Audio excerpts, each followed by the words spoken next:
এই পৃথিবীতে সর্বশ্রেষ্ঠ যেটা পেয়েছি সেটা হলো মানব জনম। কারণ এই পৃথিবীতে 84 লক্ষ জনি আছে, পশুকুল আছে, কীটকুল আছে, পতঙ্গকুল আছে, সর্পকুল আছে। সব থেকে আমরা যে কুলটা পেয়েছি সেটা হলো মানবকুল। আর এই মানবকুল পেয়েছি আমরা ধন্য। কেন? এই গরম, প্রচণ্ড গরম, ঘরে গিয়ে পাখাটা চালিয়ে ঘুমাতে পারবো না? কনকনে ঠান্ডা গেল, কম্বলটা গায়ে দিয়ে ঘুমাতে পেরেছি। প্রবল বর্ষা এলে ছাতাটা ধরতে পারি। বলুন তো, একটা কুকুর কি পারে? হ্যাঁ, পারে মা? আচ্ছা, কুকুরের ভগবান মানুষের ভগবান আলাদা? সকলের ভগবান একজন। তাহলে আপনি কেন মানুষ হলেন কোনোদিন ভেবে দেখেছেন? এই বাবা, এই মন দিয়ে শোন। মানুষ এ কারণেই আমরা হয়েছি, আমাদের যে কুলে ভগবান পাঠিয়েছে সেই কুলটার নাম মানব কুল। কেন? আমরা যেটা মানতে পারবো সেটা অন্য কেউ মানতে পারবে না। মানাটা কিরকম? একটা বাঘের মুখে একটা মানুষ যদি পড়ে যায়, আপনি যতই তাকে বারণ করুন, সে কি আপনার কথা মেনে নিয়ে ছেড়ে দেবে? দেবে বাবা? একটা কুমিরের গালে আপনি পড়ে যান, যতই আপনি কুমিরটাকে বারণ করুন, সে কি আপনার কথা মেনে নিয়ে ছেড়ে দেবে? দেবে না। কিন্তু বাবা, একটা মানুষ যদি একটা মানুষের সাথে মারপিট হয়, আপনি বারবার তাকে বোঝান, দেখবেন সে মারতে গিয়েও কিছুটা আপনার কথা শুনবে, মেনে নেবে। কারণ মানব শব্দের অর্থ হলো মেনে নেওয়া। আর আমরা কি মানব? আমরা প্রধান এটাই মানব যে এই পৃথিবীতে স্থাবর জঙ্গম যা কিছু এবং আমি পর্যন্ত সৃষ্টি হয়েছি একমাত্র ভগবানের কৃপায়।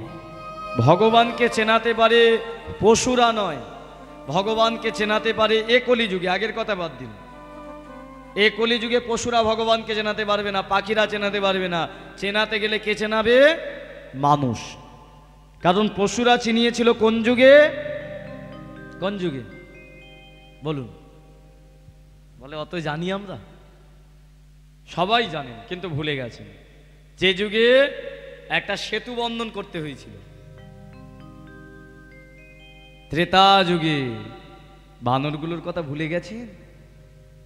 তারা রামচন্দ্রকে চিনেছিল নিজেদের বুক দিয়ে, হাত দিয়ে, পা দিয়ে। এই যে দাদা, একটু মন দিয়ে শুনুন প্রত্যেকে কথাগুলো, যারা ভাইরা আছেন মন দিয়ে শুনুন। রামচন্দ্র সে কতটা প্রিয় ছিল দেখুন। তিনি ভগবান রূপে আসেননি, আপনার আমার মতো মানুষ রূপেই ছিল। কিন্তু ভগবান চেনালো কি করে? যখন এই বানরগুলো তারা চিনতে পেরেছিল যে এর জন্য রাজ্যের মানুষগুলো কেঁদে কেঁদে অন্ধ হয়ে যাচ্ছে, আমরা একে সাহায্য করব। আচ্ছা, প্রকৃত বন্ধু কে? যে আপনার বিপদের দিনে আপনাকে সহযোগিতা করে। তাহলে রামের বিপদের দিনে কারা সহযোগিতা করেছিল? ওই হনুমান শুধু? ছোট ছোট বানরগুলো করেনি? সব থেকে বড় কথা, ওই ছোট্ট প্রাণীটার কথা ভাবুন। হ্যাঁ, মনে আছে, যার নাম কাঠবিড়ালি। সবাই যখন সেবা করছে, পাথরগুলো ফেলছে বানরগুলো, তখন কাঠবিড়ালি মনে মনে ভেবেছিল, আমি তো ছোট্ট প্রাণী, আমি কি করে সেবা করব? আমি তো পাথর চাগাতে পারবো না। কি করলো বাবা? একটা বালির স্তূপ ছিল, সেখানে গিয়ে নিজের গাটা ঘষাচ্ছে, এক একটা বালির কণা তার ভিতরে প্রবেশ করবে। এতটুকু বালি শরীরের মধ্যে প্রবেশ করেছে, কিন্তু মনে মনে ভাবলো, এটা দিয়েও তো প্রভু সেবা করা যায়, যতটা শরীর ততটা। ভগবান বলে চিনেছিল। আর বালিতে যেই ঘষাচ্ছে, সঙ্গে সঙ্গে বাবা কোনো একটা বানর সেদিন চিনতে পারেনি, কাঠবেড়িটাকে যেই পা দিয়ে চেপে ধরেছে, কাঠবেড়িটা চিৎকার করে বলেছিল, প্রভু রাম। আর যেই রাম বলেছে, রামচন্দ্র ছুটতে ছুটতে গিয়ে কি করেছিল? ওই বানরের পায়ের তলা থেকে, আসতে মা, মন দিন, কথা না, এদিকে ঘুরে বসুন,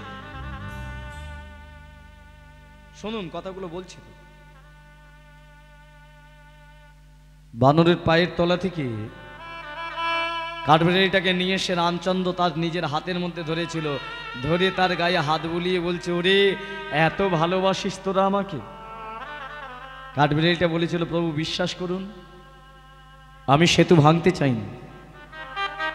যতটুকু শক্তি আপনি দিয়েছেন সেই শক্তি দিয়ে আমিও সেবা করতে চেয়েছি। রামচন্দ্র বলল, ওরে আমি জানি,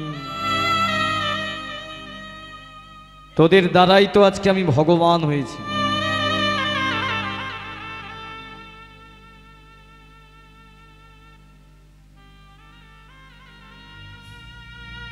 তোদের জন্যই আজকে আমি ভগবান হয়েছি। তোরা যদি না চেনাতিস আমাকে কেউ চিনত না। তোরাই আমার প্রকৃত সেবক। যারা এখানে বসে আছেন মনে মনে ভাবুন, এই যে এসেছেন চুপ করে বসুন, কোনো গল্প না। তাহলে নিজেরা ভেবে দেখুন রামচন্দ্র কেমন ছিল, যাকে বনের পশুরা পর্যন্ত ভালোবাসতো, একটা কাঠবেড়ালি পর্যন্ত ভালোবাসতো। রামরাজ্যের মানুষগুলো হারাম বলে কেঁদে কেঁদে অন্ধ হয়ে গেছিল। আর বর্তমান কলিযুগে বলে সেই রামের নাম নাকি গালাগাল। এমন রাজনীতিতে আমরা রামকে ঢুকিয়ে দিয়েছি। এমন মূর্খগুলো রাজনীতি করছে রামকে নিয়ে। একটা সম্প্রদায় ডিজে বাজিয়ে নাচে, আবার একটা সম্প্রদায় তারা পছন্দ করেন। রামকে চিনতে গেলে 10 জন্ম জন্মে আসতে হবে ওই মূর্খগুলোর। রামকে চিনে তুমি আনন্দ করো। এটা জানেন, একটা সফল মানুষের জীবনে রামায়ণ যদি না থাকে সে সফল হতে পারে না। বিবেকানন্দ হয়েছিল রামায়ণকে ফলো করে। রামকৃষ্ণদেব হয়েছিল রামায়ণকে ফলো করে। রবীন্দ্রনাথ হয়েছিল রামায়ণকে ফলো করে। বিদ্যাসাগর হয়েছিল রামায়ণকে ফলো করে। যদি বলেন কিভাবে সম্ভব, জেনে রাখুন কথাগুলো। রামায়ণে 4টে চরিত্র পড়বেন। যে কথাগুলো কোনোদিন শোনেননি সেই কথাগুলো শুনুন, যদি মন থাকে শুনে রাখুন। 4টে চরিত্র কে কে? রাম, লক্ষ্মণ, ভরত, শত্রুঘ্ন। এই 4টে চরিত্র থেকে কি শিক্ষা নেবেন? একজন সফল মানুষ সে যার মধ্যে ধর্ম, অর্থ, কাম এবং মোক্ষ 4টে সফল পেয়েছে। যে ধর্মকে জয় করেছে সেই সফল, যে অর্থকে জয় করেছে সেই সফল, যে কামকে নিয়ন্ত্রণ করতে পেরেছে সেই সফল, আর যে লক্ষ্য পূর্ণ করতে পেরেছে, স্বপ্ন পূর্ণ করতে পেরেছে সেই সফল। তাহলে রামায়ণে 4টে চরিত্র কাকে কাকে দেখব? ধর্ম হিসাবে আমরা কার কাছ থেকে শিক্ষা নেব? রামচন্দ্রের কাছ থেকে। কি শিক্ষা নেবেন? শুধু তার বাবা দশরথ তাকে বলেছিল 14 বৎসরের জন্য তুই বনবাসে চলে যা।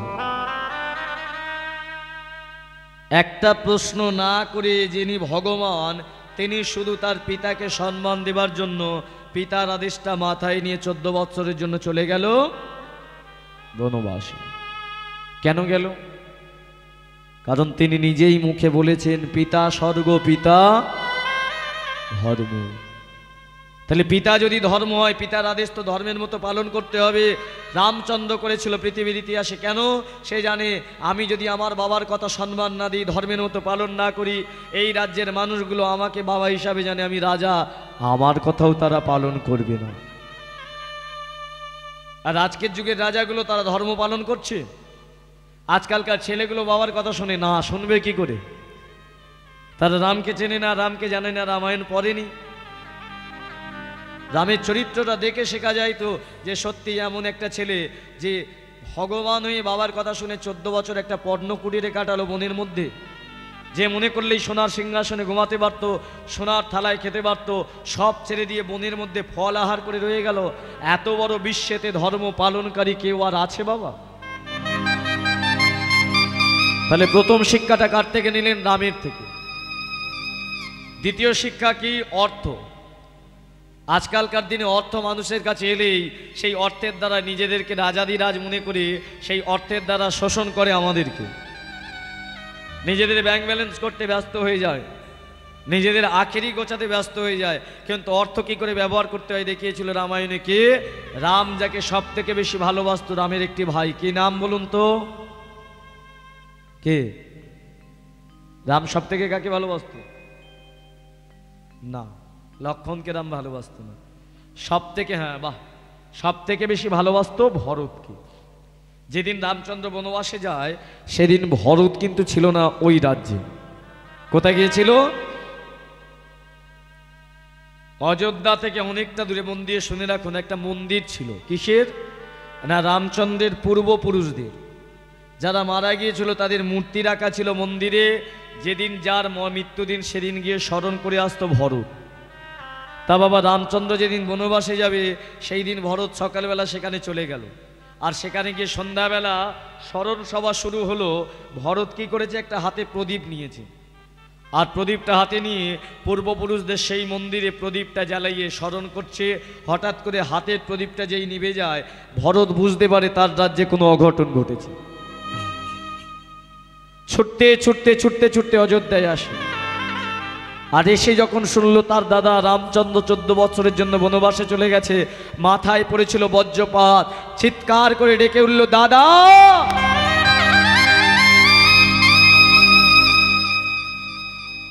ছুটতে লাগলো বনের মধ্যে। রামচন্দ্রের চরণ দুটো জড়িয়ে ধরল, দাদা, অনাথ করে চলে যাচ্ছ, তুমি যদি চলে যাও কি হবে আমাদের, কি হবে তোমার এই রাজ্যের, কি হবে নগরবাসীর? চলো না দাদা, আমি বাবার আদেশ পালন করব, তুমি চলো দাদা। রামচন্দ্র বলেছিল, ভাই, তোকে সব থেকে বেশি আমি ভালোবাসি। আমার বনবাসে আমি লক্ষণকে নিয়ে যাচ্ছি, কেন জানিস? তুই একমাত্র পারবি। আমার পরে যদি এই অযোধ্যার মাটিতে কেউ যদি অর্থকে সঠিক ব্যবহার করতে পারে, একমাত্র তুই।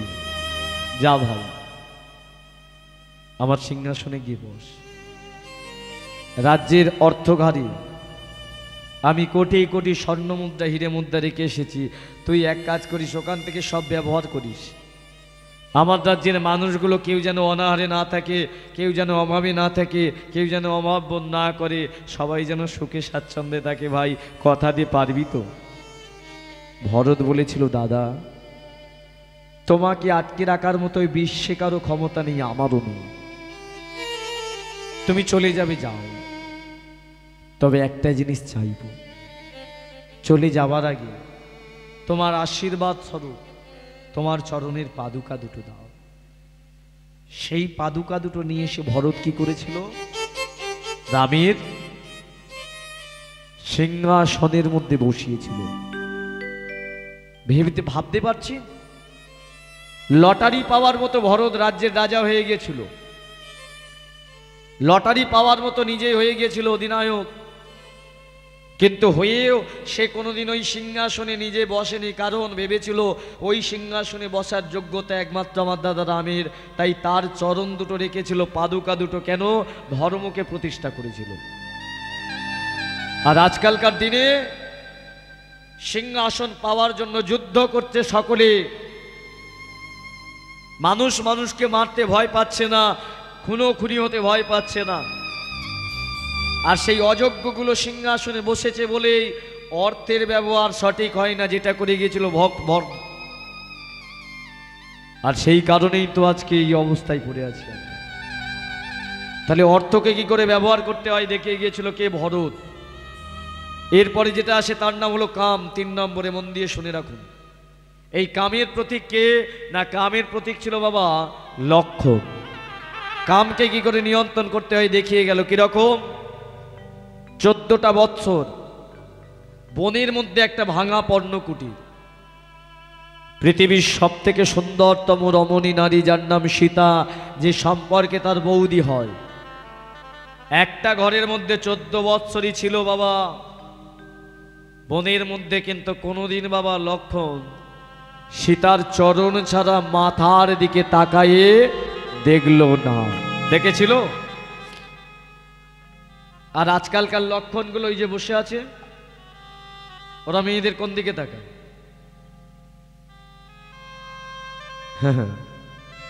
শিখবে কোথা থেকে? এরা যদি একবার লক্ষণকে জানে, লক্ষণের সম্বন্ধে পড়ে, লক্ষণ মানে কি? যার সর্বলক্ষণই ভালো। আজ আর নেই সেই লক্ষণ। লক্ষণ ছিল রামের ভাই। রাম রাবণের যুদ্ধ হতো না, জানেন কার জন্য হয়েছিল? একমাত্র রাবণের একটা বোন ছিল যার নাম শূর্পণখা, যে রামকে ভালোবেসে ফেলেছিল। বনের মধ্যে একদিন এসে রামকে বলে উঠল, আপনাকে আমি ভালোবেসে ফেলেছি মন থেকে, তাই বিয়ে করতে চাই। রাম তখন বলেছিল, আমি বিবাহিত, আমার একটা ভাই আছে অবিবাহিত, তাকে গিয়ে বিয়ে করো। এখানেও একটা শিক্ষা দিয়ে গেল রাম। কি? তাইলে রামচন্দ্র সুপুরুষ, দেখতে সুন্দর, বনের মধ্যে একা আছে, একটা সুন্দরী নারী এসে বলছে তাকে আমি তোমায় বিয়ে করতে চাই। সে এক কথায় বলে দিল আমি বিবাহিত, যাও আমার ভাইয়ের কাছে যাও। কিন্তু এখনকার দিনে বলুন তো, একটা সুন্দর দেখতে ছেলে, তার যদি বাড়ি আপনাদের কোম্পানি পুকুরে হয়, সে যদি বিবাহিত হয়, কোনোদিন বারুইপুরে যদি একা বিয়ে বাড়িতে যায়, আর বিয়েতে যদি একটা সুন্দর মেয়ে তাকে বলে আমি তোমায় ভালোবাসি, সে একবারও বলবে আমি বিবাহিত? হ্যাঁ, বলবে? বাবা, ওখানেও একটা করতে ভয় পাবে না। আগে ফোন নাম্বার দাও, হোয়াটসঅ্যাপ নাম্বার দাও, তারপরে শুরু হয়ে গেল চ্যাটিং। চ্যাটিং থেকে ডেটিং। দেখতেন তো সমাজের অবস্থা। আমার থেকে একটা রোগা ছেলে ছিল না, কদিন আগে কটা বিয়ে করলো? হ্যাঁ, আরে বাবা, যে ধরে নিয়েছে ঠিক। কাকা আর বিয়ে করব না, হরি বল হরি বল। কটা করলো? 3টে হয়ে গেছে, এখনো হবে, বাকি আছে। দাদাম কিসের জন্য? এসব কামের লক্ষণ। বর্তমান দিনে এই সমাজ খারাপ হয়ে গেছে। এমন কোনো গ্রাম নেই, এমন কোনো শহর নেই, এমন কোনো জায়গা নেই যেখানে পরকীয়া হচ্ছে না। এক পুরুষ এক নারীতে আসক্তি হচ্ছে না, এক নারী এক পুরুষে আসক্তি হচ্ছে না। একটা পুরুষেরও 3-4টে নারীর প্রয়োজন হচ্ছে, আর একটা নারীরও 3-4টে পুরুষের প্রয়োজন হচ্ছে। হচ্ছে না মা? আমার মতো জেনারেশনের ছেলেগুলো তো সব ফোনে কামি মত্ত। শিখবে কাকে দেখে? তারা যদি না পড়াশোনা করে লক্ষণকে নিয়ে। তা লক্ষণের কাছে যখন শূর্পণখা এসে বলল যে আমি আপনার দাদাকে ভালোবেসে বিয়ে করতে চেয়েছিলাম, দাদা বিবাহিত, তাই আপনাকে বিয়ে করতে চাই, তখন লক্ষণ কি বলেছিল? আমার দাদাকে ভালোবাসেন আর আমায় বিয়ে করবেন? এটা হতে পারে? তাহলে আপনার মনটা তোমার দাদার কাছে থাকবে। তখন শূর্পণখা বলেছিল আমি জানি আমাকে না বিয়ে করার কারণটা কি। বলে কেন? যার ঘরে এত সুন্দর বৌদি রমণী থাকে সে আমায় বিয়ে করবে। যেই বলেছিল, লক্ষণ কি করেছিল? শূর্পণখার নাকটা কেটে, যাকে আমি মায়ের চোখে দেখি, যার চরণ ছাড়া দেখি না, তার সম্বন্ধেই কুমনোভাব, ওই যে নাক কেটে দিল বাবা। তখনই ওই শূর্পণখা গেল রাবণের কাছে অভিযোগ জানাতে, যেন রামের বংশ ধ্বংস হয়ে যায়। কিন্তু ধ্বংস হয়ে গেল কার বংশ? রাবণের। রামের বংশ ধ্বংস হয়নি, তবে বেঁচে ছিল একজন, কে জানেন? যার নাম শূর্পণখা। এই শূর্পণখা কি করেছিল জানেন? দৈত্যদের গুরু শুক্লাচার্যকে বিয়ে করেছিল। আর শুক্লাচার্যকে বিয়ে করে বলেছিল রামের বংশ ধ্বংস চাই। শুক্লাচার্য বলেছিল শিবের উপাসনা করো, যদি কোনো পথ খুঁজে পাও। শিবের উপাসনা করার পরে শিব এসে বলে উঠল কি চাই শূর্পণখা? বলে এমন একটা আমাকে বস্তু দিন যার দ্বারা আমি রামের বংশ ধ্বংস করতে পারি। ভোলানাথ বলে এই জগতে সবাই আমাকে বাবা বলে, শিবকে বাবা বলি তো?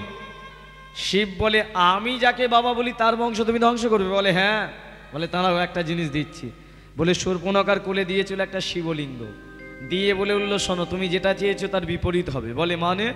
বলে তুমি চেয়েছো রামের বংশ ধ্বংস করতে তো? বলে হ্যাঁ।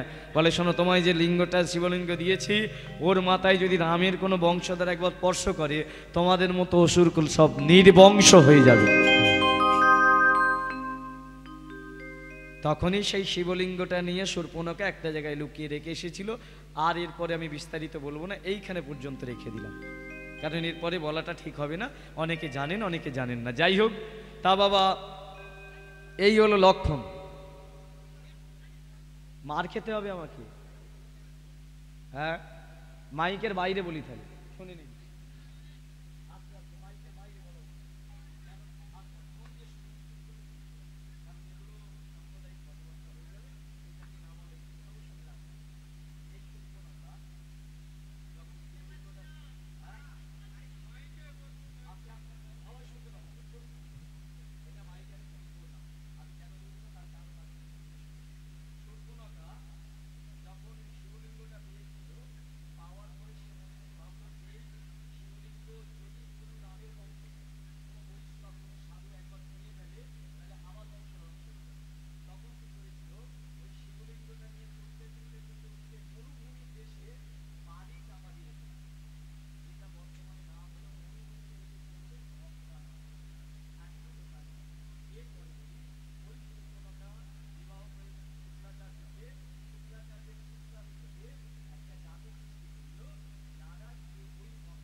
না না না, যারা ঘরে আছে তারা বলছে কীর্তনিয়াকে কি মারছে নাকি, এতক্ষণ বন্ধ হয়ে গেল কীর্তন। হরি বল হরি বল, নিতাই গৌর হরি বল হরি বল, সকলে প্রেমানন্দে বল নিতাই গৌর কৃষ্ণ প্রেমানন্দে হরি বল হরি বল। তাহলে তিনটে চরিত্র পেলাম, কি? ধর্ম হলো রাম, অর্থ হলো ভরত, আর কাম হলো কে? লক্ষণ। আর লক্ষ্য পূরণ, অর্থাৎ লক্ষ্য পূরণ করেছিল কে? একমাত্র শত্রুঘ্ন। কিভাবে? সে যখন দেখলো একটা দাদা ধর্মকে জয় করেছে, একটা দাদা অর্থকে জয় করেছে, একটা দাদা কামকে জয় করেছে, আমার জয়ের কিছু নেই, তিনজনের চরণের দাস হয়ে যাওয়া, নিতাই গৌর হরি বল। তাহলে দেখুন সেই রামায়ণ কত বড় শিক্ষা দিয়ে গেল, তার শিক্ষায় সনাতন ধর্মে আমরা আছি। সেই রামই শ্যামরূপে, কৃষ্ণরূপে, গৌর রূপে জন্ম নিল। তাহলে আমাদেরকেও দিয়েছে মানব জন্ম, আমরা চিনতে শিখেছি। একটু হাত জড়ো করে সকলে বলুন, আমি বলবো শুনে শুনে গান প্রত্যেকে। হরে কৃষ্ণ হরে কৃষ্ণ, জোরে জোরে, কৃষ্ণ কৃষ্ণ হরে হরে, হরে রাম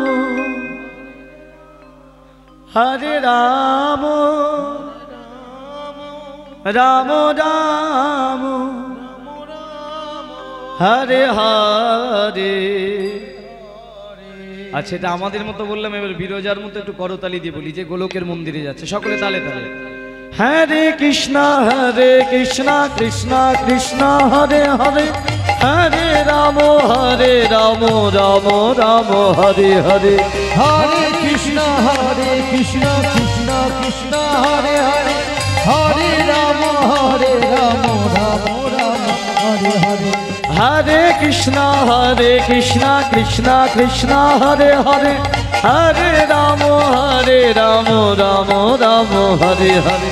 হরে কৃষ্ণ কৃষ্ণ কৃষ্ণ হরে হরে, হরে রাম রাম রাম হরে হরে। আচ্ছা, একটু দুই বাহু তুলে বলা যাবে সকলে প্রেমানন্দে, প্রত্যেকে তুলুন। মায়েরা যে কজন আছেন তুলুন, এই যে বোনেরা তুলো না, নালে পরে জন্মে আর ফেয়ার লাভলি মাকার হাত পাবে না।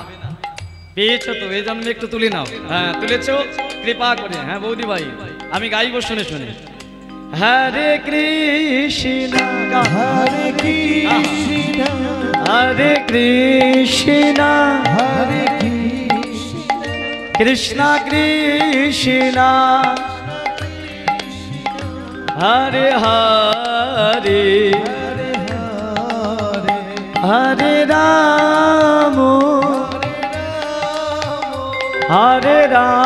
রাম রাম রাম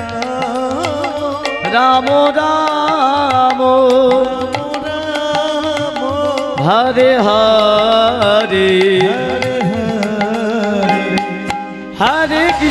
হরে কৃষ্ণ কৃষ্ণ কৃষ্ণ হরে হরে, হরে রাম রাম রাম হরে হরে। হরে কৃষ্ণ কৃষ্ণ কৃষ্ণ হরে হরে, হরে রাম রাম রাম হরে হরে। হরে কৃষ্ণ কৃষ্ণ কৃষ্ণ হরে হরে, হরে রাম রাম। নিতাই গৌর হরি হরি বল। কৃষ্ণ কৃষ্ণ কৃষ্ণ হরে হরে, হরে রাম রাম রাম হরে হরে। হরে কৃষ্ণ নিতাই গৌর কৃষ্ণ প্রেমানন্দে হরে রাম রাম রাম হরে হরে। আনন্দ পেলেন একটু? বলে যা কষ্ট দিলে হাত দুটো যেন কনকন করে খসে গেল, তাই তো? তবে যেখানে বাঘের ভয় সেখানে, এখানে কতজনের রাত হয়ে গেছে জানেন? কি বড় বড় হা। তবে রাত্রিটা আপনাদের জীবনে হলো না, কার জীবনে হলো? বিরজার জীবনে। কেমন রাত্রি হলো দেখুন, যে এত সুন্দর কৃষ্ণ নাম গাইতে গাইতে যেই গোলকের মন্দিরে এসেছে একটা মালা নিয়ে, ভগবানকে পরাবে আর স্বামীরূপে বরণ করবে, কিন্তু ভগবান যার ভয়ে 12টা দাড়ি রেখেছে সে ক্ষীরদের কুলে সব জানতে পেরে গেছে। কে বলুন তো? হ্যাঁ, কি ব্যাপার? এতটা বেলা হলো, অন্যদিনে আমার গোবিন্দ তো 7-8 বার ফোন করে, আজকে একটা মিস কল তো দিল না। ক্ষীরদের কুলে, ও তখন ফোন ছিল না, তাই তো? ছিল না? হিরোদের কুলে রাধারানী বসে মনে মনে ভাবছে অন্যদিন আমার গোবিন্দ দেখা করে যে আজকে এতটা বেলা হলো একবার এলো না, কোথায় গেল? অন্তরিন দিয়ে দেখতে পাচ্ছে যে তার গোবিন্দ বিরজা নামক একটা দাসীর সাথে প্রেমে মত্ত। আর যেই দেখেছে সঙ্গে সঙ্গে রাধারানীর ক্রোধ হলো, বিরজা তোর এত বড় স্পর্ধা, তুই দাসী হয়ে আমার গোবিন্দকে বিবাহ করবি? বরমালা নিয়ে গেছিস, আমি যাচ্ছি, এখনই গিয়ে তোকে অভিশাপ দিয়ে শেষ করব, আর ওখানেই তোকে মারবো আমি।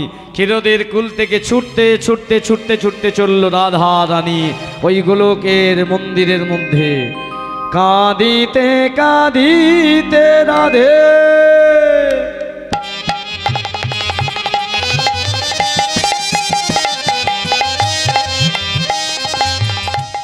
ওই গোলকের মন্দিরে আসিল। ও কাঁদিতে কাঁদিতে রাধে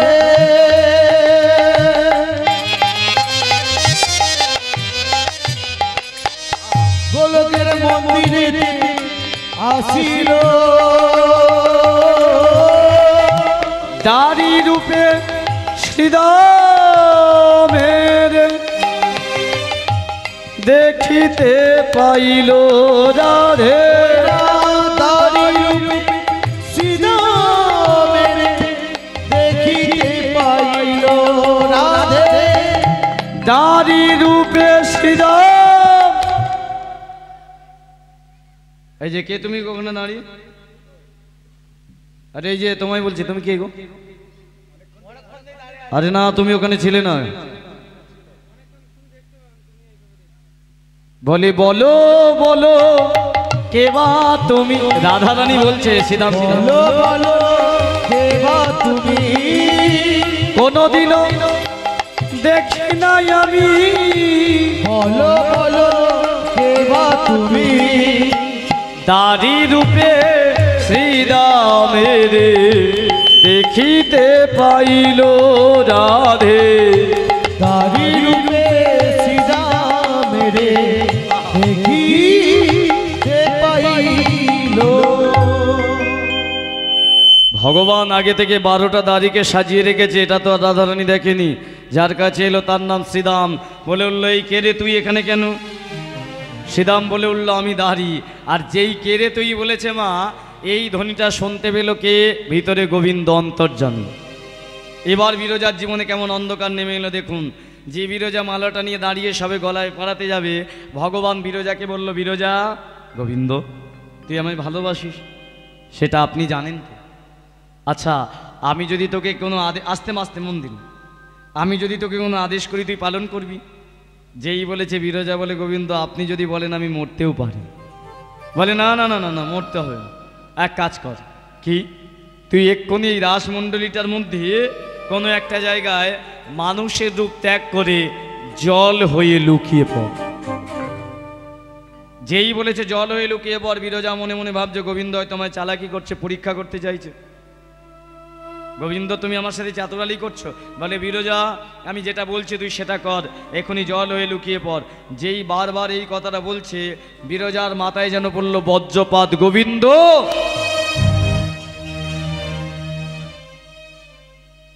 এ আপনার কেমন কথা? এই মন্দিরটাকে আমি তৈরি করেছি, বরটাকে আমি চেয়েছিলাম আপনার কাছ থেকে, আপনি আমার স্বামী হবেন। সব তো আপনি করেছেন।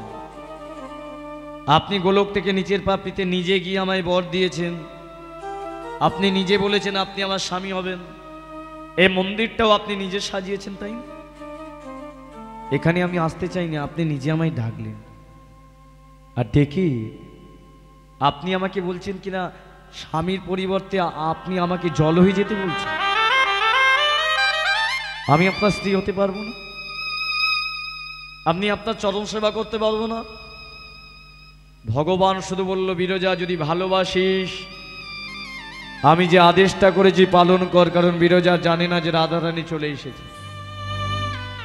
যেই বলেছে নয়নের দিয়ে জল বেরোতে লাগলো বিরজার। চরণ দুটো জড়িয়ে ধরলেন গোবিন্দের। গোবিন্দ একটুখানি আশা করেছিলাম আপনার চরণ তলে বসে আপনার চরণ সেবা করব আমি, কিন্তু জানি না আমি কি অপরাধ করে ফেলেছি, কিসের কারণে আজকে আপনি মানুষ থেকে আমাকে জল করছেন। তবে করুন, এটা কিন্তু ঠিক করলেন না। তিল তিল করে আমার হৃদয়ের মধ্যে যে আশা, যে সুখ আমি বেঁধেছিলাম, আপনাকে নিয়ে দেখেছিলাম, সব আপনি ভেঙে দিলেন। কেন কেন, কিসের জন্য? চরণ দুটো জড়িয়ে ধরে বলে উঠল, সুখ যদি দিয়েছিলে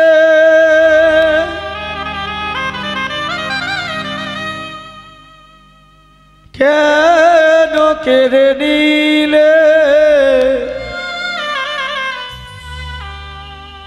মিথ্যে ভালোবাসায় আমারই কাঁদালে। সুখী যদি দিয়েছিলে কেন কেড়ে নিলে, মিথ্যে ভালোবাসা আমারে কাঁদালে। সুখ যদি দিয়েছিলে কেন কেড়ে নিলে, মিথ্যে ভালোবাসায় আমার কাঁদালে। সুখী যদি দিয়েছিলে কেন কেড়ে নিলে, মিথ্যে ভালোবাসা আমারে কাঁদালে। ভেঙে দিলি ঘর, করলে যা যাব, ভেঙে দিলি ঘর, করলে যা যাব, ভেঙে দিলি ঘর, করলে যা যাব, ভেঙে দিলি ঘর, করলে যা যাব, কোন জনমের তুমি প্রতিশোধ নিলে বিধিরে,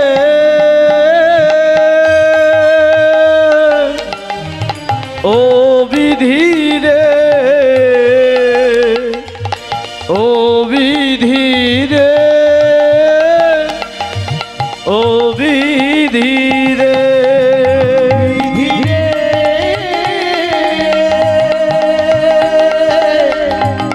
ও বিধিরে,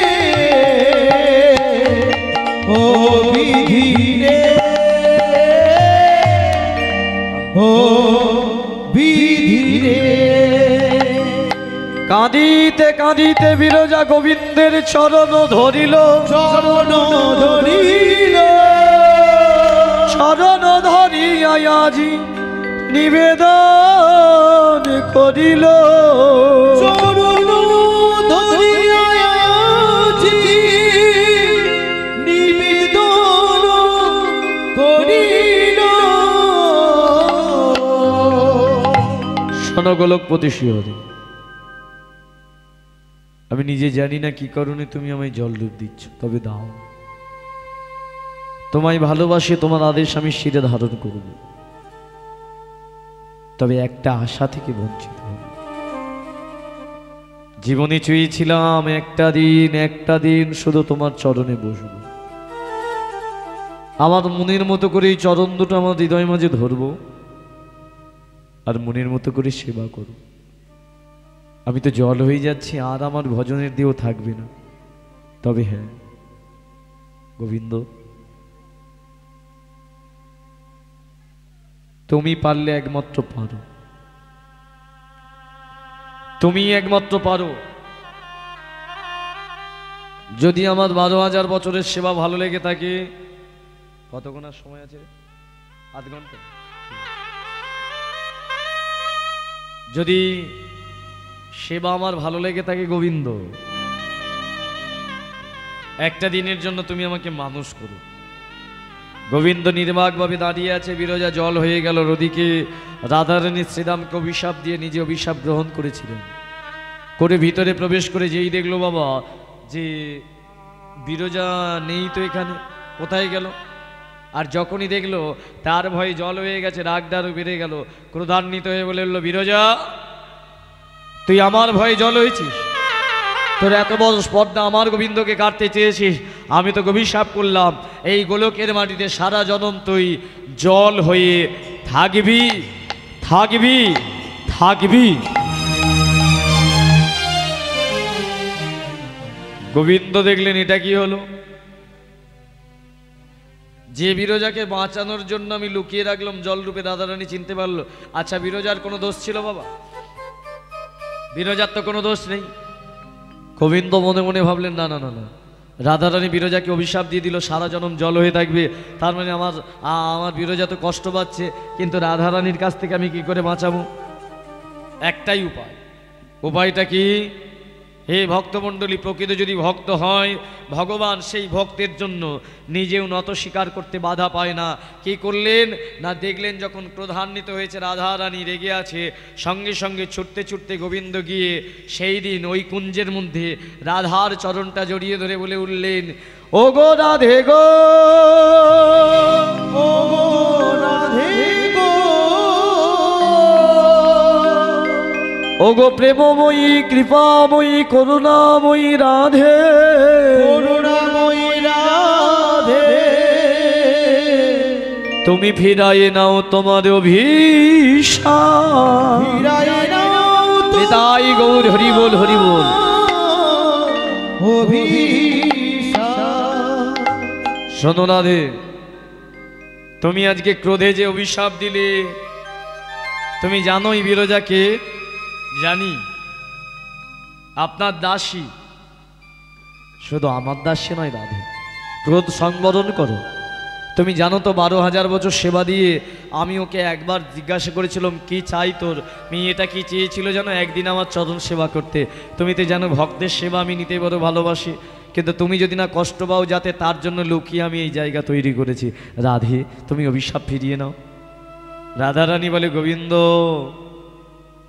আমাকে লুকিয়ে প্রেমালাপ করছেন, আপনি একবারও ভাবলেন না যে আমার কষ্ট কতটা? কারণ আপনি আর আমি তো আলাদা নই। এখানে যারা বসে আছেন, দাঁড়িয়ে আছেন, যারা ভাবেন রাধা আর কৃষ্ণ আলাদা, এই দুজন আলাদা নয়। কেন? সমুদ্রের জল আর সমুদ্রের ঢেউ কি আলাদা? মা, সমুদ্রের জল থেকে সমুদ্রের ঢেউয়ের সৃষ্টি। গোবিন্দ যদি প্রেমের জল হয়, তার বাম দিক থেকে প্রেমের ঢেউ স্বরূপ সৃষ্টি হয়েছিল রাধারানী। রাধারানী বলল, গোবিন্দ আপনি তো আপনার অঙ্গ থেকে আমায় সৃষ্টি করেছেন, আপনি তো জানেন যে আপনাকে ছাড়া আমি কি করে থাকি, আপনাকে ছাড়া তো আমি থাকতে পারবো না। গোবিন্দ বলে, রাধে শোনো, একটা কথা বলি তোমাকে, এক কাজ করো। আজকে যে রাসলীলা আমি করছিলাম, আজ এখানে দাঁড়িয়ে আমি তোমায় বলে দিচ্ছি, এই রাসলীলা আমি আর করব না। তবে এই রাসলীলা করব আগামী দাপর যুগে, বৃন্দাবনের মাটিতে, এই বিরজাকে নিয়ে করব না।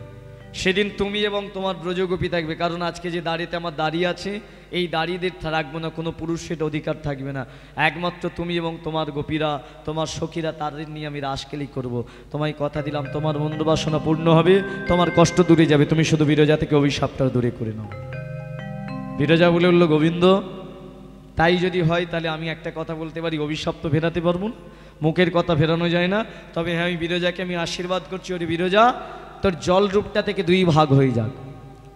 এক ভাগে আমার অভিশাপে জল হয়ে যেমন আছিস থাক, আর এক ভাগ পুনরায় পূর্বের বিরজা রূপ ফিরে পা। এক ভাগ জল হয়ে রয়ে গেল বাবা, আর এক ভাগ বিরজা মানুষ হয়ে উঠে দাঁড়ালেন। আর যেই দাঁড়িয়েছে বাবা, গোবিন্দ দেখতে পাচ্ছে বিরজা চরণটা ফের জড়িয়ে ধরেছে। গোবিন্দ আপনার অশেষ করুণায়, অশেষ কৃপায়, রাধারানীর কৃপায় আমি যেমন মানুষ হয়েছি, আমাকে কৃপা করে একদিনের জন্যই আপনার চরণের দাসী করুন। ওই চরণের সেবায় আমি করিব আপনা, আমার মনের আশা পূর্ণ করব। হে গোবিন্দ দয়াল হরি তুমি দয়া করো। গোবিন্দ মনে মনে ভাবছে বিরজা তুই জল থেকে মানুষ হলি, আর মানুষ হওয়ার পরে সেই আমারই চরণ চাস? বলে হ্যাঁ। ভগবান ভাবলো না না না, তাহলে একে পরীক্ষা করি আরো, দেখি এর চরণ পাওয়ার কত, এর নিজের ইচ্ছে। এই বিরজা শোন, আমি তোকে বলেছিলাম আমি তো স্বামী হব। বলে হ্যাঁ, কিন্তু বলেছিলাম কি এই জন্মে হব? বলে মানে? বলে শোন, আমাকে স্বামী রূপে পেতে গেলে, একদিনের জন্য চরণ সেবা করতে গেলে এই সত্যযুগেই তোকে এখনো 2 বার জন্মগ্রহণ করতে হবে, আর 2 জন্ম পরে আমি তোকে আমার চরণ দেব। তবে শোন, 2 জন্মই তুই যদি ভজন সাধনা করে আমার কাটাতে পারিস। বিরজা বলে 2 জন্ম কেন, 2 লক্ষ বার জন্ম দাও, ক্ষতি নেই, কিন্তু কথা দিতে হবে তুমি আমার স্বামী হবে, কারণ জন্মটা তো তুমিই দেবে, যে কুলেই দাও কোনো ক্ষতি নেই। ভগবান বলে তাই নাকি, ঠিক আছে। তাই হে ভক্তমণ্ডলী, 4টে জন্মের মধ্যে প্রথম জন্ম সমাপ্ত করে সত্যযুগে এই বিরজাকে 2য় জন্ম দিল। একটা পর্বত ছিল সত্যযুগে, পর্বতটার নাম হলো কলিন্দ পর্বত। কি বললাম? ক লয়স্বই দন্তের নয় দ। কলিন্দ পর্বতের কন্যা রূপে পাঠালো 2য় জন্মে, মেয়েটার নাম হলো কালিন্দী। কয়াকার লয়স্বই দন্তের নয় দয় দীর্ঘই। যার প্রথম জন্মে নাম ছিল বিরজা, 2য় জন্মে নাম হলো, আয়ু দিল 60,000 বছর, আর শর্ত দিল এই 60,000 বছর আমার আর রাধারানীর নাম করে কাটাতে হবে। কালিন্দে বলেছিল প্রভু বদনের শক্তি দিও যেন কাটিয়ে দিতে পারি। 60,000 বছর ভগবানের ভজনা করলো। আসুন, এই সময় অনেকের ঘুমে চোখ ঢুলু ঢুলু, 6 মিনিট একটা ভজন গিয়ে 2য় জন্মটা আমরা কাটাবো, তারপরে 3য় 4র্থ জন্মটা জানতে পারবো। গাওয়া হবে ভজন? হ্যাঁ, সকলে ঘুমাচ্ছেন না জেগে আছেন? জেগে আছেন? আচ্ছা ঠিক আছে, যাদের খুব জোরে ঘুম পেয়েছে তারা একবার বলুন 2 বাহু তুলে নি, তাই গৌর কৃষ্ণ প্রেমানন্দে। দেখলেন কি বললাম, যে যাদের খুব জোরে জোরে ঘুম পেয়েছে তারা 2 বাহু তুলে হরিধ্বনি দিন। সবার ঘুম পেয়ে গেছে? বলে পাবে না। কদিন হচ্ছে আজকে নিয়ে? 3 দিন। তাহলে অনেক কীর্তন করেছে তো। ও কালী পূজা হয়েছে? আচ্ছা, এখন কালী পূজা হয়? তাই আমি তো মনে করি এখনকার দিন আর কালী পূজা হয় না। কেন কালী পূজা হয় না আপনাদের বলি। যে মা কালীর মূর্তি নিয়ে আসেন কত টাকা দাম? 5-6 হাজার টাকা।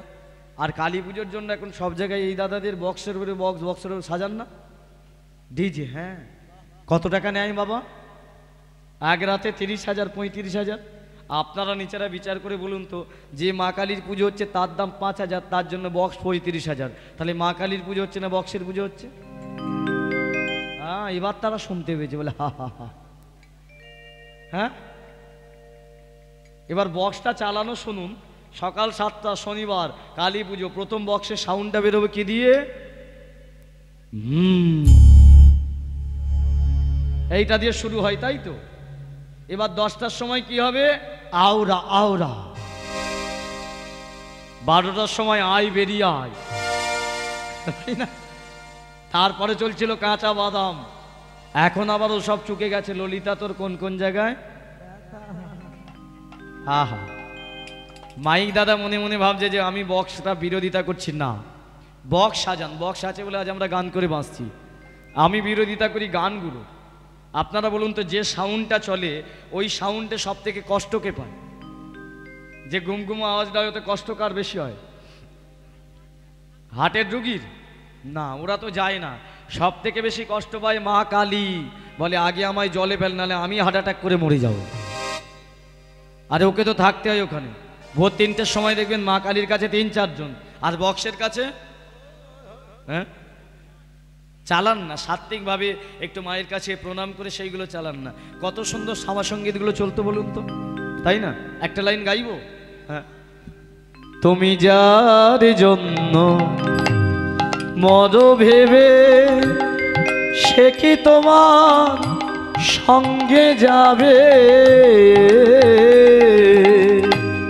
যার জন্য মর ভেবে সে কি তোমার সঙ্গে যাবে? তুমি যার জন্য মদ ভেবে সে কি কি তোমার সঙ্গে যাবে, সেই প্রেয়সী দেবে ছড়া অমঙ্গল দূর হবে বলে।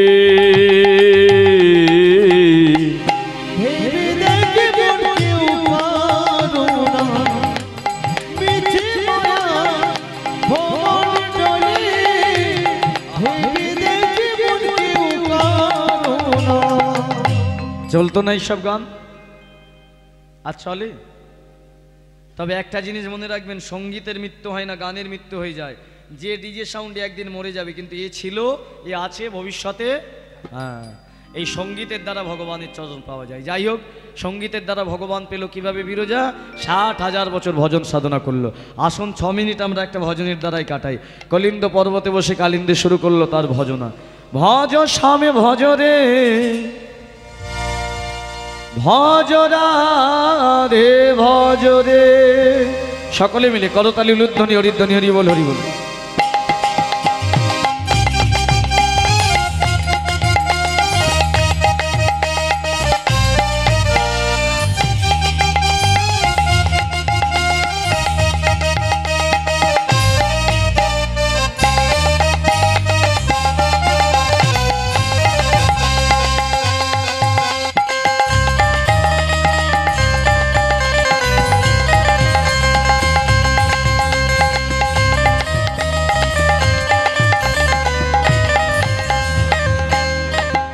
ভজ স্বামী ভজ রে, ভজ রাধে ভজ রে, ভজ স্বামী ভজ রে, ভজ রাধে ভজ রে, ভজ স্বামী ভজ রে, ভজ রাধে ভজ ভজ স্বামী ভজ রে, ভজ রাধে ভজ রে, স্বামী ভজ, স্বামী ভজ, স্বামী ভজ রে, রাধে ভজ, রাধে ভজ, রাধে ভজ রে, স্বামী ভজ, স্বামী ভজ, স্বামী ভজ রে, রাধে ভজ, রাধে ভজ, রাধে ভজ রে, ভজ শ্যাম।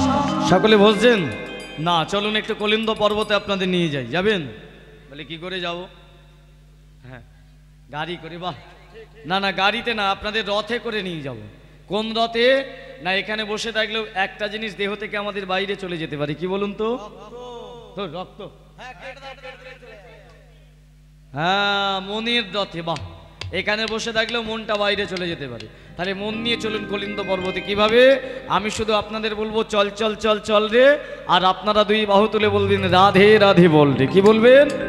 হ্যাঁ, নিন 2 বাহু তুলুন, সকলে একসাথে যাই। চল চল চল চলে রে, চল চল চল চলে রে, প্রেম ভরে বলে রে, উচ্চ ঈশ্বরে বলে রে, নেচে নেচে বলে রে, জয় রাধে জয় রাধে, রাধে রাধে বলে রে, রাধে গোবিন্দ রাধে রাধে বলে, রাধে রাধে রাধে বলে রে, রাধে গোবিন্দ জয় রাধে রাধে বলে রে, নেচে নেচে বলে রে, বাহু তুলে বলে রে, তারা বলে বলবো না রে। হ্যাঁ, এরা বলে কি ঘুম পেয়েছে রে। আচ্ছা মায়েরা বাবারা যে কজন আছেন, একবার করতালি দেবেন বা জয়ধ্বনি দেবেন রাধার নামে, আর বাবারা যারা আছেন কৃষ্ণের নামে। দেখি এরপরে তো রাস আছে, এখন থেকে প্র্যাকটিস করে নিন। আরে বাবারে, ওকে, হারাতেই হবে ওদের, তাই তো? একদম টার্গেট নিয়ে আছে। দেখি তোর গলার জোর কত। বাবা, এরকম ভক্ত হওয়া ভালো। যাই হোক, মায়েরা একবার 2 বাহু তুলুন তো দেখি। প্রথমে মায়েরা বোনেরা, হ্যাঁ, জোর করে দেবেন। বলিয়ে রাধা রানী কি। এদিকে কে জয় দিল? এটা তো ঠিক হলো। আমি তোদেরকে বলেছি, বলুন আমাদের সাথে জোরে দেবেন। আচ্ছা ঠিক আছে, মায়েরা আর একবার নিন তো। বলিয়ে রাধা রানী কি। আচ্ছা, একটুখানি বেড়েছে। যাই হোক, যা বড় মাঠ। ঠিক আছে, আপনারা নামান। এই তোল এবার, বাবারা দাদারা কাকারা যে যেখানে আছেন তুলুন। এমন জয়ধ্বনি দিতে হবে যেন এদের কানে 4 দিন তালা লেগে থাকে, সেই রকম ভাবে। মান সম্মানের ব্যাপার। যারা দূরে দাঁড়িয়ে আছেন, হ্যাঁ উঠে দাঁড়িয়ে একদম বলিয়ে ভগবান কৃষ্ণচন্দ্র কি জয়। বাবা, ও একাই জিতিয়ে দিয়েছে। জয়ধ্বনি দেখলে এত জোরে হলো কি করে? গলার তেজ। আপনারা বোকাই রয়ে গেলেন। এটা মাইকে হলো তো। হ্যাঁ, আচ্ছা মাইক ছাড়া আমাদের গলার জোর দেখুন কেমন আছে। হ্যাঁ মাইক ছাড়া ওর গলার জোর একারই দেখবো, আরো যে কজন আছে মায়ের আর একবার নিন তো দেখি, দুই বাউল তুলুন। বলিয়ে রাধা রানী কি, অনেকটা বেড়েছে। এই এবার মাইক ছাড়া আমাদের জিততে হবে। বাবারা দাদাবারা যেখানে আছেন যেখানে তুলুন, হ্যাঁ কাকারা মাইক ছাড়াই। বলিয়ে ভগবান কৃষ্ণচন্দ্র কি না, মাইকে কে দিল? আমি দিয়েছি। এই তোর পাড়া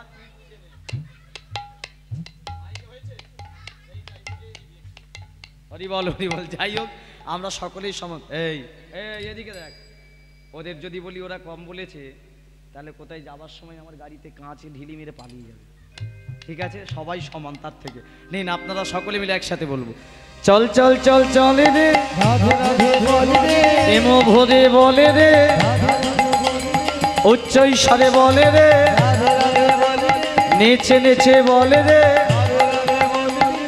জয় রাধে জয় রাধে রাধে রাধে বলে রে, রাধে গোবিন্দ রাধে রাধে জয় রাধে জয় রাধে রাধে রাধে বলে রে, রাধে গোবিন্দ জয় রাধে রাধে বলে রে, রাধে রাধে রাধে বর্ষানে বালি রাধে, রাধে রাধে রাধে বর্ষানে বালি রাধে, রাধে রাধে রাধে বর্ষানে বালি রাধে, রাধে রাধে রাধে বর্ষানে বালি রাধে, রাধে রাধে রাধে বর্ষানে বালি রাধে, রাধে রাধে রাধে বর্ষানে বালি রাধে। সকলে মিলে একবার প্রেমানন্দে দুই বাহু তুলে ভজ স্বামী ভজ রে, ভজ রাধে ভজ রে, ভজ স্বামী নিতাই গৌর হরি বল, ভজ স্বামী ভজ রে, ভজ রাধে ভজ রে, কালিন্দী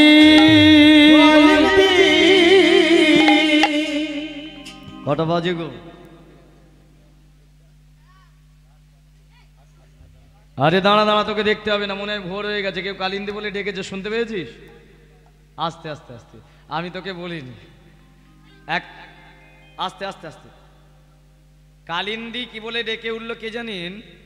ভগবান কৃষ্ণচন্দ্র। কিসের জন্য না, দেখতে দেখতে 60,000 বছর পূর্ণ হয়ে গেছে। আস্তে মা মন দিন আর একটুখানি। এই 60,000 বছর পূর্ণ হতেই ভগবান বলে উঠলো, শোন কালিন্দী, তোর এই জন্মের সাধনায় আমি সন্তুষ্ট হয়েছি, এবার তোকে আমি তৃতীয় জন্ম দেব। এই জন্মে তুই একদিনের জন্য আমার স্বামী রূপে পাবি। তাই তাই হে ভক্তমণ্ডলী, তৃতীয় জন্ম দিল তাকে কোথায় না, সূর্যদেবের কন্যা করে। কার কন্যা হলো?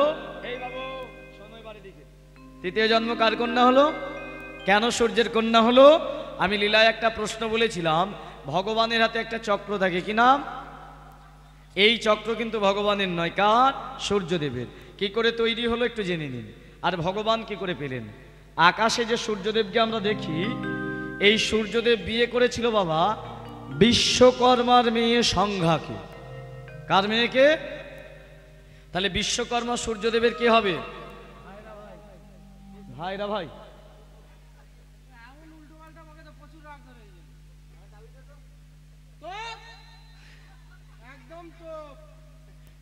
আচ্ছা সত্যি কথা বলুন, বিশ্বকর্মার মেয়েকে সূর্যদেব বিয়ে করলো, বিশ্বকর্মার সূর্যের ভাইরা ভাই হবে? তাহলে শ্বশুর জামাই। যাই হোক ভুলে বেলে বলেছে, অত জোরে বকে না, যারা হরিনাম করে তাদের এত রাগ থাকে না। তুই নাহলে ফর্সা ছেলে, তা বলে অত বুকবি? হরি বলেন। আস্তে আস্তে মন দিন। তার সূর্যদেব যখন বিশ্বকর্মার মেয়েকে বিয়ে করলো বাবা, এই বিশ্বকর্মার মেয়ে সংজ্ঞার গর্ভে সূর্যের প্রথম একটা পুত্র জন্মগ্রহণ করলো, যার নাম হলো যমদেব। আর যম যখনই জন্মগ্রহণ করলো বাবা, সূর্যের স্ত্রী সংজ্ঞার শরীরের ক্ষমতা কমে গেল, কারণ প্রত্যেকটা মা সন্তান প্রসবের পরেই শরীরের ক্ষমতা দুর্বল হয়ে পড়ে, হয় না? তা সূর্যের এত তেজ সহ্য করতে পারে না, পারলো না বলে কি করলো, নিজের শরীর থেকে একটা নকল সংজ্ঞা সৃষ্টি করেছিল, যার নাম দিয়েছিল ছায়াবতী। তাকে সূর্যলোকে রেখে নিজে চলে গেল পিতার বাড়িতে।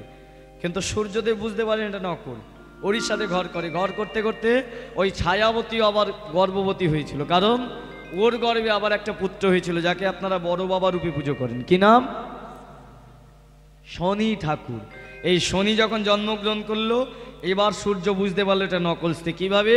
একদিন যম আর শনি দুজনে খেলা করছে, করতে করতে আগের পক্ষের ছেলে যম শনির গায়ে লাথি মেরে দিয়েছে। আর এটা দেখতে পেয়ে গেছে কে? যম, এই ছায়াবতী। আর যেই দেখেছে বলে, আরে যম, তুই আমার ছেলের গায়ে লাথি মারলি, আমি তোকে অভিশাপ করলাম তোর এই পায়ে পক্ষঘাত হবে। আচ্ছা মায়ের অভিশাপ ছেলেদের লাগে? হ্যাঁ, কিন্তু এই ছায়াবতীর লেগে গেল অভিশাপটা ওই শনির, কেন বলুন তো? হ্যাঁ, নিজের মা নয়, এটাতেই ধরে ফেললো সূর্যদেব। তাহলে তোর আসল মা নয়, নকল মা। কারণ আমার ছেলের গায়ে অভিশাপ লাগছে মায়ের, যেই সংজ্ঞা বলে রাখতে যাবে এই ছায়াবতী দুর্বনে গিয়ে মিলিয়ে গেল। আর আসল সংজ্ঞাকে খুঁজতে যেই বিশ্বকর্মার বাড়িতে গেল, বিশ্বকর্মা বলল, জামাই তোমার তেজ যদি না তুমি কমাও, আমার মেয়ে তোমার সাথে ঘর করবে না। বিশ্বকর্মার কথা শুনে সূর্যদেব বলে, আমার তেজ আমি কমাবো কি করে? তখন সূর্যদেব বিশ্বকর্মা বললেন, একটা যন্ত্র আছে তেজ কমানো। কি যন্ত্র? বিশ্বকর্মা তো যন্ত্রপাতি দেবতা, তাই না? যন্ত্রটার নাম কোন যন্ত্র? কয়শ দন্তের নয়দ। সেই যন্ত্রতে বসালেন সূর্যকে, বাহু দিয়ে ঘোরালেন, সূর্যের শরীর থেকে 12 ভাগ তেজ কমলো, আর 12 ভাগ তেজটা চক্র হয়ে ঘুরতে লাগলো। সূর্যকে সুন্দর দেখতে চক্রটা সুন্দর হলো, সুন্দর হলো বলে বিশ্বকর্মা চক্রটির নাম দিলেন সুদর্শন চক্র। যাও জামাই, নিয়ে চলে যাও, মেয়ের তেজ, তোমার তেজ কমে গেছে, মেয়ে ঘর করবে। এবার যেই চক্র নিয়ে চলে এলো, এবার ভগবান ভাবলেন ওই চক্রটা আমায় নিতে হবে। কি করে নেবে? এই দ্বিতীয় জন্মের কালিন্দীকে তৃতীয় জন্মে চক্র নেবার জন্য ওই সূর্যের ঘরে পাঠালেন। কোথায়? সূর্য তেজে সংজ্ঞা গর্ভে জনম লোভিল, সূর্য তেজে সংজ্ঞা গর্ভে জনম লোভিল, কালী পূর্ণ হলে সংজ্ঞা কন্যা প্রসবিল, কালী পুত্র হলে সংজ্ঞা কন্যা প্রসবিল, হইল অপূর্ব কন্যা তৈলক্য মোহিনী, হইল অপূর্ব কন্যা তৈলক্য মোহিনী, স্বামী বন্যা চন্দ্রাননী কুরুঙ্গ নয়নী, সাবনা চন্দ্রামণি কুরুঙ্গ নয়নী। দেখো কন্যা রূপে জন্ম হলো, এই তো লীলা প্রকাশ ওই সূর্যলোক মাঝে আজি, কন্যা রূপে জন্ম হলো, ওই সূর্যলোক মাঝে মুখে হরি হরি হরি বলে তাই গৌর হরি বল। সূর্যলোকের মাঝে মুখে হরি হরি হরি, সূর্যলোকের মাঝে মুখে হরি হরি হরি, ওই না কন্যা রূপে জন্ম হলো, কন্যা রূপে জন্ম হলো, কন্যা রূপে জন্ম হলো। তাহলে তৃতীয় জন্মে কার কন্যা হলো মা? কার কন্যা হলো তৃতীয় জন্মে? সংঘার কন্যা। বাহ, আচ্ছা কতটা শুনেছেন, কার কি মনে আছে দেখি একটু প্রশ্ন করি। প্রথম, হ্যাঁ আচ্ছা মনে থাকবে, আমি যা যেভাবে শুনছেন মনে থাকবে, উত্তরগুলো দিন তো। আমি গোলকের পদ্ম ফুলের কতগুলো পাপড়ি বলেছিলাম মনে আছে? প্রথম জন্মে মেয়েটার কি নাম বলেছিলাম? বেহুলা।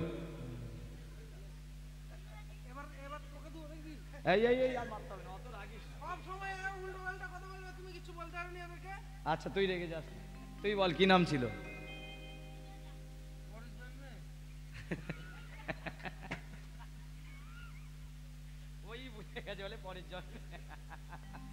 হরি বল হরি বল। প্রথম জন্মে নাম ছিল বিরজা। কত হাজার বছর ভগবানের চরণ সাধনা করেছিল? 12,000 বছর। দ্বিতীয় জন্মে এই মেয়েটা কার কন্যা হলো? একটা পর্বতের। পর্বতটার নাম কি বলেছিলাম? কালিন্দী নাম হয়েছিল, কলিন্দ পর্বত। কলিন্দ পর্বতের কন্যা নাম হলো কালিন্দী। আয়ু কতদিন পেয়েছিল? 60,000। আর তৃতীয় জন্মে এই মেয়েটা সূর্যের কন্যা হলো। তৃতীয় জন্মে নাম হলো, সংজ্ঞার গর্ভে জন্মগ্রহণ করলো। তৃতীয় জন্মে মেয়েটার নাম হলো যমুনা। কেন যমুনা নাম হলো? বড় ছেলের নাম কি সূর্যের? জমের পরে জন্মগ্রহণ করলো সংজ্ঞার গর্ভে, তাই তার নাম হলো যমুনা। এবার আপনারা জেনে নিন যমুনার নাম করে কেন ফোঁটা দেন। আচ্ছা চলে আসুন।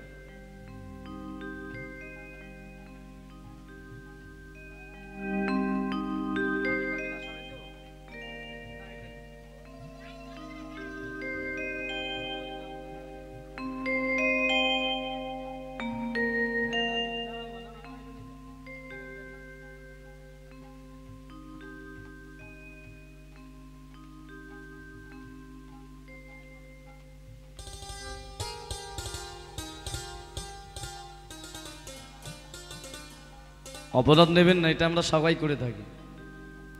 দুর্গাপূজার সময় দেখবেন প্রত্যেকটা মা, শুধু ওই মা বলে নয়, যখন সকালে 11টায় পুজো দেন, অঞ্জলি দিয়ে 12টায় আসার পরেই এবার শুরু হয়ে যায় আপনাদের কীর্তিকলাপ।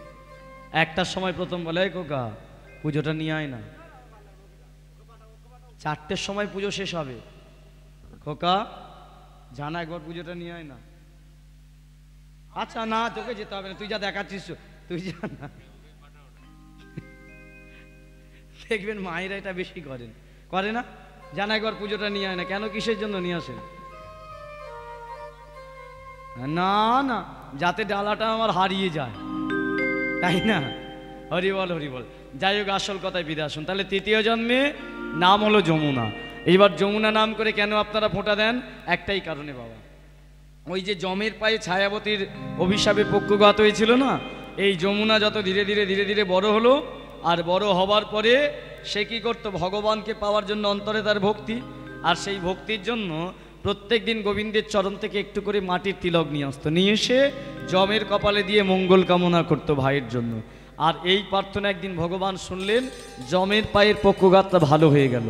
আর ভালো হলো বলে মর্তের মাটিতে আপনারা ভাইয়ের মঙ্গল কামনার্থে সেই যমুনার নাম করে আপনারা প্রত্যেক বছর কার্তিক মাসে ভাইত্রী দ্বিতীয়া বা ভাইফোঁটা পালন করে থাকেন। বলেন তো সকলে, মায়েরা বোনেরাও বলেন তো, ভাইয়ের কপালে যমের দুয়ারে যমুনা দেয়, আমি দিই আমার, আর বাবার সম্পত্তি ভাই যদি না দেয় মাথায় মারবো।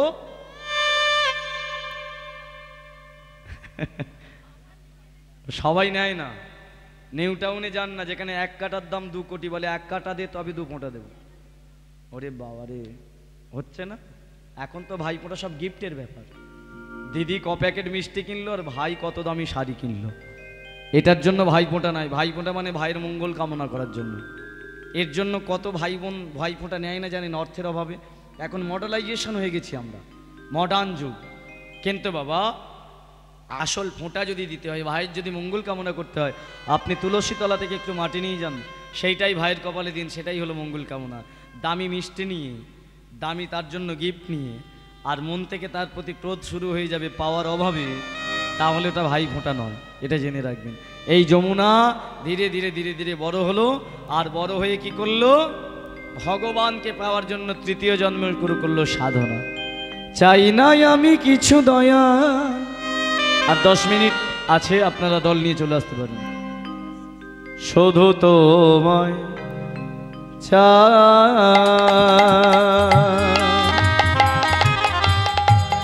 চাই না আমি কিছুই দয়া, শুধু তোমায় চাই। আমার সকলে চাওয়া পাওয়ার মাঝে তোমায় যেন পাই। সকল চাওয়া পাওয়ার মাঝে তোমায় যেন পাই। তুমি জীবন, তুমি মরণ, তুমি প্রাণের প্রাণ। এই জগতে তুমি প্রভু সর্বশক্তিমান। তুমি জীবন, তুমি মরণ, তুমি প্রাণের প্রাণ। এ জগতে চার মাঝে তুমি সর্বশক্তিমান। এসো হে, এসো হে, এসো হে, মম হৃদয় মন্দিরে। এসো হে, এসো হে, এসো হে, এসো হে, মম হৃদয় মন্দিরে। দ্বিতীয় জন্মে একইভাবে যমুনা সাধনা ভজনা করে যায়। দেখতে দেখতে যখন বড় হলো, সূর্যদেব কি করলেন? তার জন্য পাত্র ঠিক করলেন। আর যমুনা বলল, বাবা আমি যদি বিয়ে করি একমাত্র গোবিন্দকে করব। তখন সূর্যদেব কি করলেন? গোবিন্দর কাছে গিয়ে বলে উঠল, আমার ঘরে একটা কন্যা আছে, আপনার চরণের দাসী হতে চাই। গোবিন্দ বললেন, দাসী আমি করতে পারি, কিন্তু বিনিময়ে আমাকে যৌতুক দিতে হবে। ভগবান সূর্যের কাছ থেকে যৌতুক চাইল। কি চাইতে পারে বলুন তো? হ্যাঁ, তোমার সুদর্শন চক্র মোরে করো দান, মোরে করো দান। তোমার কন্যারে আমি করিব গ্রহ, তোমার কন্যারে আমি করিব গ্রহ। হে ভক্তমণ্ডলী, অবাক হয়ে গেলেন সূর্যদেব। আমার ঘরে সুদর্শন চক্র জানল না, উনি অন্তর্যামী, সব জানেন। সেই দিন থেকে বাবা সুদর্শন চক্র ভগবান নিলেন যমুনাকে, ভগবান একদিনের জন্য বিবাহ করে স্ত্রীর মর্যাদা দিলেন। শেষ প্রশ্ন শুনে নিন, এই যমুনার চতুর্থ জন্ম কোথায় হলো, কেন নদী হলো? এই বৃন্দাবনে নদী হওয়ার পেছনে একটাই কারণ। কি কারণ না, দেখবেন গরিবের মেয়ের কোটিপতির বাড়িতে বিয়ে হলে হঠাৎ করে তার একটা জিনিস বেড়ে যায়, সেটা কি? এরও বেড়ে গেল অহংকার।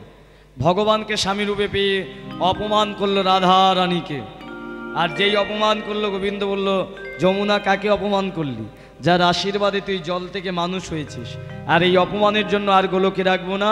তবে হ্যাঁ, আমাকে পাওয়ার জন্য তুই অহংকার করেছিস, তাই আমাকে পাবি তুই আরও একবার, এখানে নয়, এই গোলক থেকে তোকে চলে যেতে হবে। কোথায়? বৃন্দাবনের মাটিতে। এই যমুনা নাম নিয়ে আর জলটা একসঙ্গে হয়ে যমুনা নদী হয়ে বৃন্দাবনে তুই যমুনা নদী হয়ে প্রবাহিত হয়। তবে কথা দিলাম, 3 জন্ম ধরে তুই যে প্রেম দিয়েছিস, সেই প্রেমঋণ শোধ করবো কিভাবে? কংসের কারাগারে জন্মগ্রহণের পর যখন আমি পিতার মাথায় করে যাব বৃন্দাবনে, প্রথম তোর বক্ষ মাঝে ঝাঁপ দিয়ে তোকে করব আলিঙ্গন। বসুদেবের মাথা থেকে ভগবান শ্রীকৃষ্ণ পড়ে গেছিল, আর একবার তোকে মানব জন্ম দেব। কোথায়? বৃন্দাবনের মাটিতে। রাধারানী হবে বিশ্ববানু রাজার মেয়ে, আর তুই হবি তার কাকা দেববানুর কন্যা। চতুর্থ জন্মে তোর নাম হবে চন্দ্রা বলি। কৃষ্ণ ভজনের প্রতিদ্বন্দ্বী হবি তোরা দুজন। প্রতিদ্বন্দ্বী মানে কি মা? বৃন্দাবনে চন্দ্রা বলি আর রাধারানীর কোনোদিন মিল ছিল না, এর জন্য মান লীলা হয়েছিল। তাহলে যেই সত্যযুগের বিরজা, সেই হলো কালিন্দী, সেই হলো যমুনা, সেই হলো চন্দ্রাবলী। 4টে রূপ বুঝতে পারলেন? আর অহংকারের জন্য বৃন্দাবনে নদী হয়ে আজও সে প্রবাহিত হচ্ছে। যে লীলাটা আজকে শুনলেন, এই লীলা থেকে শিক্ষা নিয়ে যান। সব কথা মনে রাখতে পারবেন না, একটা কথা মনে রাখুন, আমরা আমাদের পূর্বজন্ম কোথায় হয়েছিল জানি না, পরজন্মে কোথায় হবে জানে না, কিন্তু যমুনা জেনে গেল। কি করে জানলো? প্রতিজ্ঞা করেছিল। কি প্রতিজ্ঞা? মানব জন্ম পেয়েছে এমন তোমার চরণ সেবা করব, তুমি একদিন আমার কাছে নেমে আসবে। আর সেটা রাখলো বলেই ভগবান তাকে বারে বারে জন্ম দিল। আমরাও যদি প্রতিজ্ঞা করতে পারি, তাহলে আমাদের জন্মটা নিয়েও ভগবান ভাববে। কি প্রতিজ্ঞা করতে হবে? অহংকার করি আমরা, তোর বাড়ি যাব না, তোর ভিটে মারাবো না, তোর রাতে জল খাবো না, এটা নয়। সকলেই কীর্তন শুনে হাত জড়ো করে বলুন যে হে গোবিন্দ, এই কীর্তন শুনে প্রতিজ্ঞা করছি, যতদিন চরণে বল থাকবে হরিবাসরে এসে বসবো, হাতে বল দেবে তোমার নামে করতালি দেব, কানে শক্তি দেবে তোমার নাম শুনবো, নয়নে দৃষ্টি দেবে তোমার চরণ দেখব, আর এই বদনে মুখে বল রেখে দিও, আমি যেন মৃত্যু শয্যায় শুয়েও শেষ সময় উচ্চ কণ্ঠে বলে যেতে পারি, নিতাই গৌর কৃষ্ণ প্রেমানন্দে হরি বল। এর থেকে বড় শিক্ষা আর কিছু নেই। সকলে ভালো থাকবেন, সুস্থ থাকবেন, আগামী দিন আরও সুন্দরভাবে আপনাদের কাটুক, আরও বড় হরিবাসর হোক, এই হরিবাসর দীর্ঘই প্রসারিত হোক। আপনারা যারা আমাদের কীর্তন শুনলেন, মোবাইল ইউটিউবে আপনারা জানেন অরিজিৎ পুরকাইয়ের নাম সার্চ করলে অনেক কীর্তন শুনতে পাবেন। সকলে ভালো থাকবেন, নিতাই গৌর কৃষ্ণ প্রেমানন্দে হরি বল, হরি বল, হরি বল।